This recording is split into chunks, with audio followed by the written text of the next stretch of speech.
Bismillah, assalamu alaikum, bonjour, bonsoir à toutes et à tous. Bienvenue dans cette nouvelle vidéo consacrée à l'étude de la troisième partie de la méthode d'alphabétisation, et notamment le grand A, règle du lam, et le grand B, vocabulaire. On commence tout de suite par le grand A, la règle du lam. Du coup, hop, que signifie la règle du lam? Tout simplement, c'est le alif lam, le al que vous voyez devant les mots. Le alif avec la fatha et le lam avec la soukoun.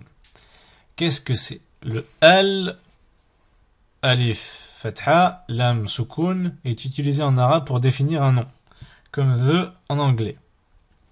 C'est tout simplement l'article du défini. Le al en langue arabe, c'est le, la, les du français, l'article du défini. En arabe, on a un seul article pour le défini, c'est le alif lam. Al, tout simplement. C'est ce qu'on appelle la règle du lam. Du coup, lorsque vous voyez le al devant un mot, ça veut dire que le mot est défini. Du coup, par exemple ici, al-qalamu, c'est le stylo. Al-kitabu, c'est le livre. Une remarque sur le alif du alif lam, il n'y a pas de hamza, c'est uniquement la barre. Pourquoi on parle de règle du lam? C'est tout simplement parce qu'il y a une particularité au niveau de la prononciation. On a dit que la langue arabe était composée de 28 lettres. Il y a 14 lettres que l'on appelle des lettres lunaires. Quelle est leur particularité? C'est que au niveau de la prononciation, il n'y a pas de spécificité, c'est normal. Par exemple, al, ici, alif, avec a, ça fait a, lam avec soukoun, ça fait l, ça fait al, plus qaf, qaf avec a, qa, ça nous donne al-qa. Si je veux prononcer le mot ici, al-qalamu, tout simplement.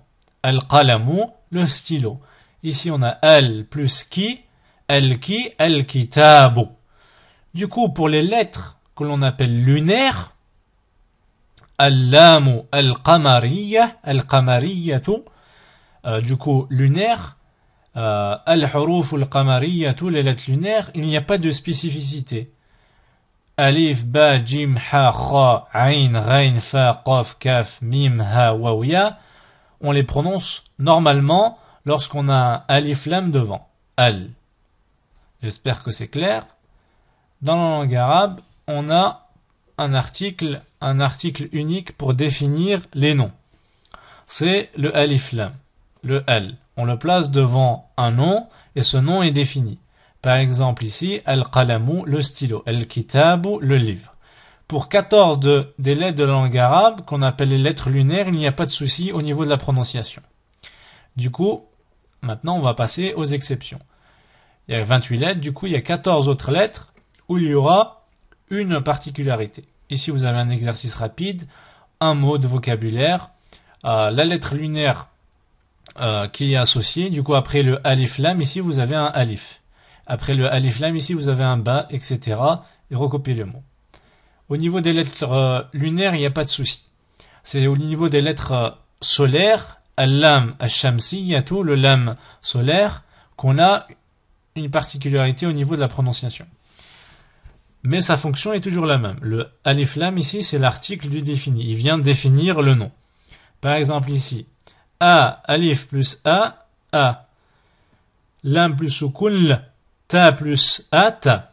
Ici, la particularité au niveau de la prononciation, c'est qu'on ne va pas prononcer le lam. Le lam ne se prononce pas et on va mettre une shadda sur la première lettre après le lam, après le alif lam. Du coup, ça nous donne atta, atta, et non pas alta. Vous n'aurez jamais la prononciation alta. Et même, c'est compliqué à prononcer. Du coup, on simplifie, on enlève le lam ici, la prononciation du lam, on passe directement du a au ta. Du coup, ça nous donne atta. Exemple ici avec un mot, at-tamru, at-tamru. Du coup, ici, c'est la date. On a dit que le alif lam venait définir le mot. Du coup, on a la date. Ici, avec le lam, al plus li. Normalement, c'est al-li, mais on ne prononce pas le lam ici. Donc, ça va nous donner al-li directement. Al-lihyatu, la barbe. on a 14 lettres solaires. Al-hurufu al-shamsiyatu. Solaire, vous voyez que le shin dans al-shamsiyatu fait partie de ces 14 lettres. Pour vous rappeler facilement quelles lettres sont les lettres qui ne se prononcent pas correctement, c'est les lettres solaires. En arabe, solaire, le soleil c'est shams. Ici au féminin, al-shamsiyatu. Du coup, c'est 14 lettres, le ta, le tha, le del, le zel, le ra, le zay, le sin, le shin, le sad, le dad, le ta, le dha, le lam et le nun.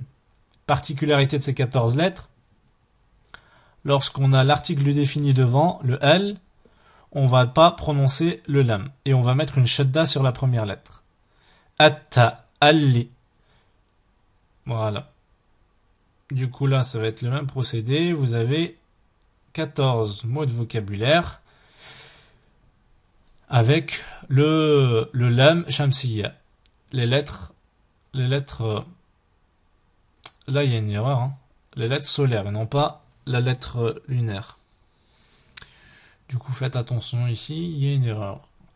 Est-ce que ici il y avait une erreur? Non, là c'est bon. La lettre lunaire, et ici c'est la lettre solaire et non pas la lettre lunaire.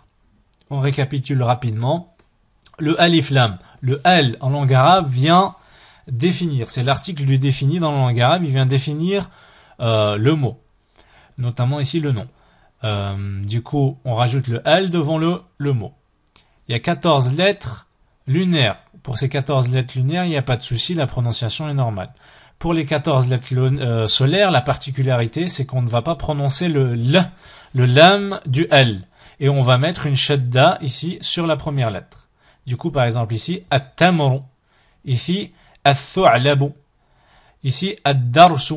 Je dis pas al-darsu. Je prononce pas le lam. Ad-darsu. Ici, ad-dhubabatu. Ici, ar-rukbatu. Ainsi de suite. Je ne prononce surtout pas le lam. Ici, az-zaytunu. Vous voyez, az-zaytunu, je n'ai pas prononcé le lam. Non. Du coup, je pense qu'il n'y a pas de... C'est essentiellement de la mise en pratique.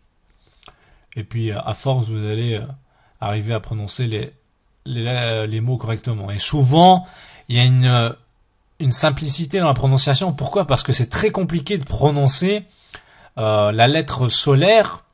Ici, par exemple, az-zaytoun, avec le lam. Là, par exemple, al-zaytoun, c'est dur. Az-zaytoun, c'est plus fluide et c'est plus simple. Du coup, bi'idhnillah, par la permission de Dieu, à force de vous exercer, vous allez vous rendre compte que c'est facile. La troisième partie, le grand B, vocabulaire, al-kalimat. Du coup, là, vous avez une multitude de mots de vocabulaire. Après avoir appris à lire et à écrire, il faut apprendre du vocabulaire pour pouvoir comprendre la langue arabe. Vous passez du vocabulaire, ensuite vous passez au texte, à l'analyse de texte, etc. Du coup, on revient rapidement. Hop. Les couleurs, les chiffres, les nombres, corps humain. Un petit point important aussi sur le alif lam, j'ai oublié de vous le dire. Le L, du coup on a dit le alif lam venait définir. Il y a une petite remarque à faire qui est sympa. Vous remarquez que la majorité des mots d'origine en langue française d'origine arabe souvent commencent par le L, le AL. Par exemple, alambic, algèbre, alcool, etc. Il y a énormément de mots dans la langue française qui sont d'origine arabe et qui commencent par ce fameux L. Voilà pourquoi, parce que le L en langue arabe, c'est l'outil du défini.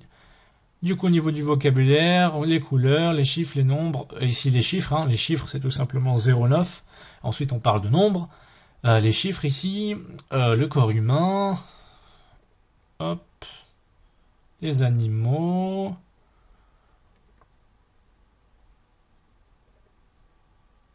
les fruits, les légumes, du coup pas mal de mots de vocabulaire à apprendre pour enrichir vos connaissances. À l'école, pas mal de vocabulaire lié à l'instruction. Ici, vous avez Arkanul Islam. Arkanul Islam et Khamsatun.